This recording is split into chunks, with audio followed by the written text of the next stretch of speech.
with the regional neighboring and the global countries. What would be the shape of this region? Would there be some irritants like Israel and India not to, to make sure that it would not happen? Or if it happens, how would that decision or that situation would change the fate of the common people and the countries in general? The word you used was hypothetically. So I mean, when we look at it from that perspective and trying to be absolutely, just and realistic, we're quite a way off from that situation, because now the gin is out of the bottle and everyone is now claiming. You see, a more interesting thing which I have to point out is that I've noticed that small conflicts, small wars are now being used as opportunities by countries. Even I think we have made that assessment. It's a good opportunity to get your work done.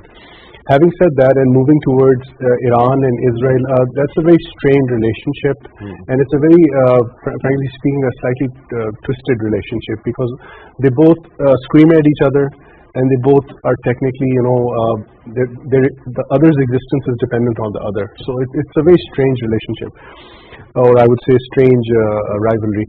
I do not see peace very soon happening, and definitely not economic freedom. Why? Because that was the main point, that you choke, as I said earlier, you choke Iran so that they come to the table and they stop the enrichment, or they plateau it, or they start tapering it downwards. That's not going to happen. And I do think that if there is economic freedom, as you said, there would be a lot of peace, and that would outweigh any possible irritants.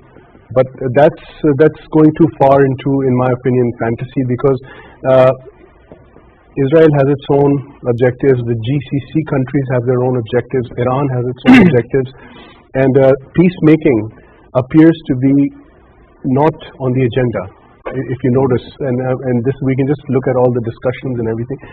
Everyone wants to go to war, everyone wants to try to flex their muscle. If economic freedom does happen, then definitely things like CPEC, INSPEC, and all these aspects will start to flourish.